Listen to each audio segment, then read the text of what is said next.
Here is a My Froggy Stuff mashup.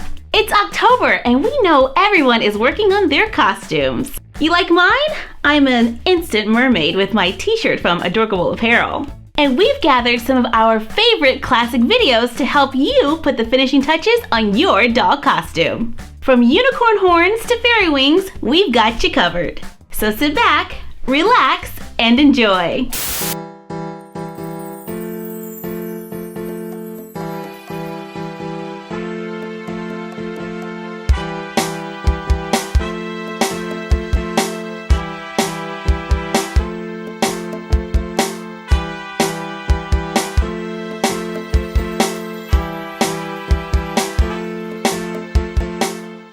I'm going to make fairy wings for a doll using clear plastic from packaging, hair clips, glitter nail polish, paper and a pencil, a permanent marker, and glue. I start by sketching out a design for a fairy wing.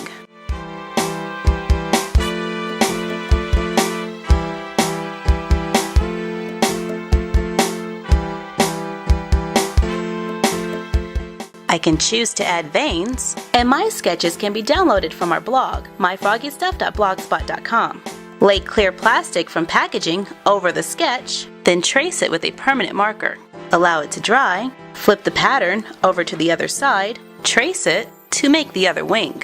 Once dry, flip it to the opposite side, use nail polish to paint them, blending more than one color for a two-tone effect. Once dry, carefully cut them out. Glue the wings to the hair clip. I can add additional wings to alter my design. I can choose to clip the wings to the back of the doll's clothing, or part the hair in the back and clip the wings to the lower half of her hair. Use the remaining hair to cover the exposed clip. And you're done. Happy crafting!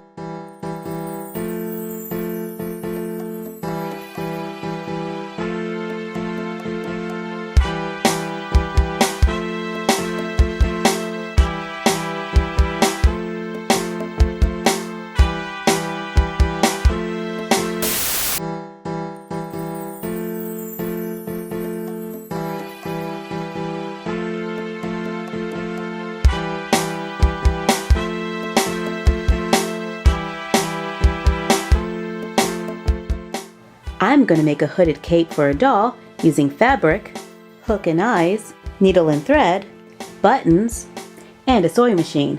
The fabrics that I am going to use are a crushed velvet, also called pinne, and a velveteen. I like these because you don't have to hem the edge, but you can if you want to. I start by cutting two large rectangles, one for the head and one for the body. To get my measurements for the body of the cape, I just took a tape measure and went around her body 2 times. Then I found the length. I used my tape measure to frame the shape of the hood and find the depth. For a seam allowance and a possible hem, I may add about 1 inch to my measurements. This is the piece I'm going to use for my hood, and I'm going to go ahead and hem it. So I'm going to fold this edge down and run a straight stitch across.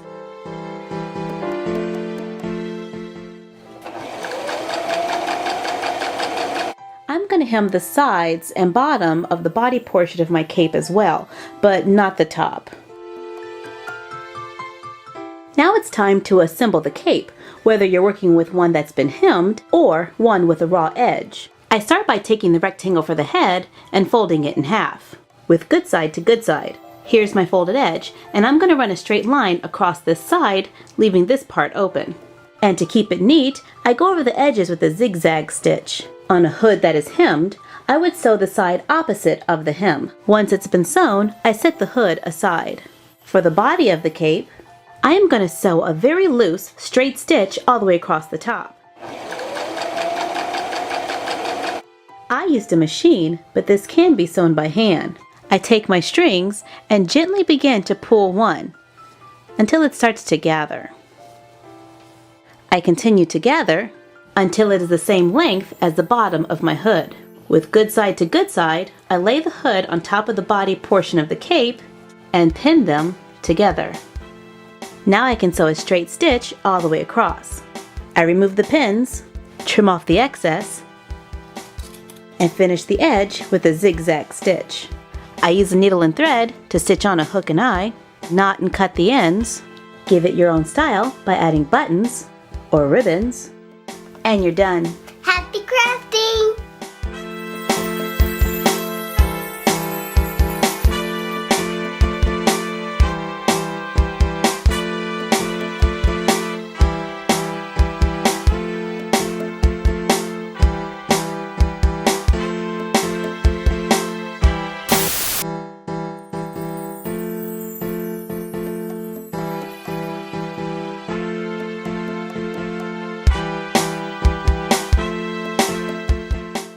I am going to make a decorative mask for a doll using cardstock, thin cardboard from an old box, an X-Acto knife, elastic cord or ribbon, a measuring tape and a pencil, and whatever trimmings you like feathers, self-stick gems and jewels, or ribbons and pom-poms. I start by measuring my doll's face from temple to temple. On a piece of cardboard I cut from an old box, I mark my measurements. And I make another mark in the center for where the nose should be. I begin to sketch out the shape of my mask. I cut it out. I fit it to my doll and then mark where her eyes should be. On an old cutting board, I use an X-Acto knife to cut out the eye shapes.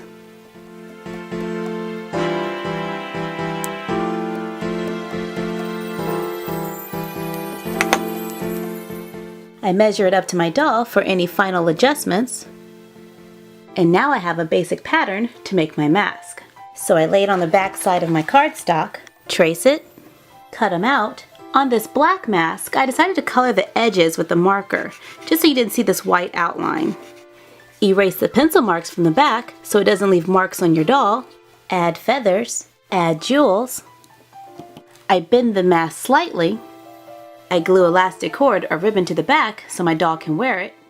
And you're done. Happy crafting!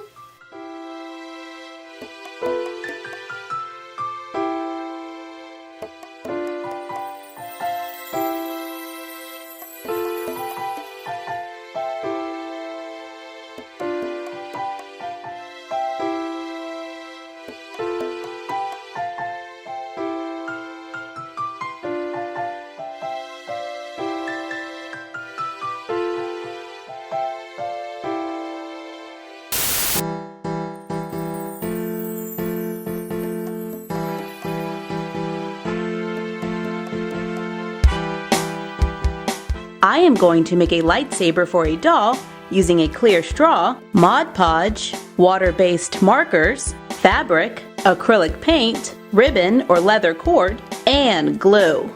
I start by taking a clear straw, color the inside of a plastic container with a marker, add a little gloss Mod Podge, stir to mix all the marker ink, apply several coats of the glue mixture to a straw. Once dried, wrap the end with strips of paper, using thinner strips to add dimension and different levels to the end. Paint the paper to complete the lightsaber. Complete the look by using a knit fabric, like a t-shirt material. Cut a rectangle, place the doll on top, and cut 2 holes for the arms. Place it on the doll, overlapping it in the front, then wrap ribbon or leather cord around the waist. Then take a large square of fabric, fold over the sides, to make a triangle. Place the doll on top and then sew a line for the sleeves and another one to go straight down.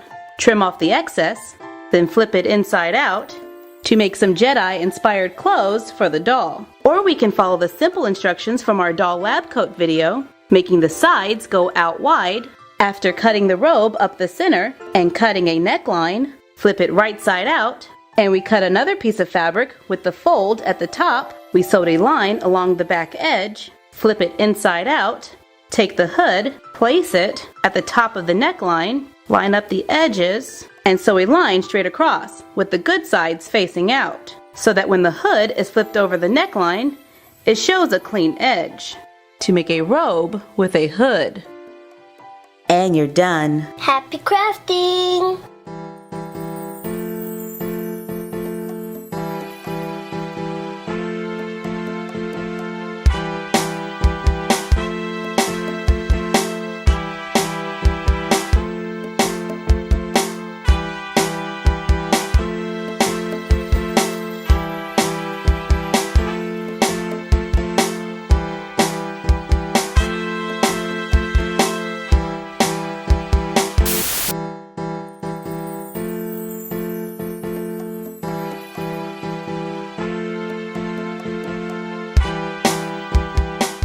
am going to make a unicorn's horn for a doll using tissue, elastic, felt, craft paint, chalk pastels, water, and glue. I start by taking a piece of tissue and using a little bit of water, I begin rolling the end with my fingers. Then allow it to dry. Then gently paint it with acrylic paint, and I'm using a pearl or metallic acrylic paint.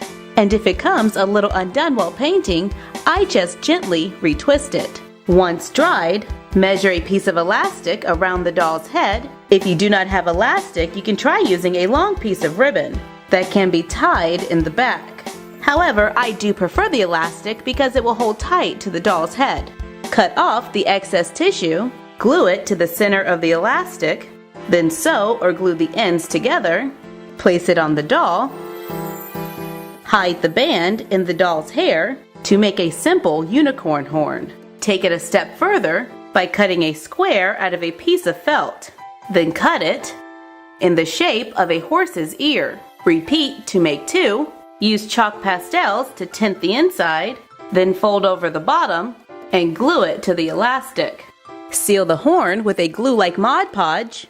Use wire, beads, chains, and charms to make a headpiece that fits over the horn. Attach it to a clear rubber band by using a hot glue gun on a low temperature setting to make one for a horse. I can also use wire and beads and attach it to a chain to make a necklace. And you're done. Happy crafting!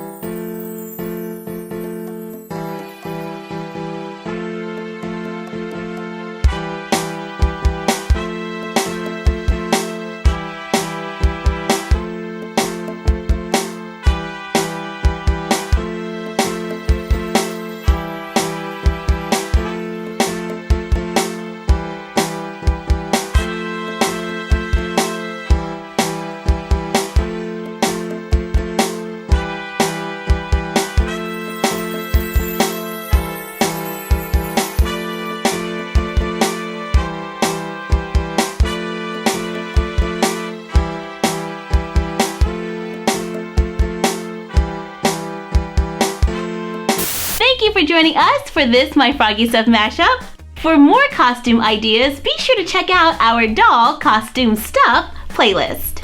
Let us know what other mashups you would like to see in the comments down below. Like, comment, share, and subscribe. Follow us on Instagram at My Froggy Stuff and The Frog Vlog. And we will see you next time. Bye!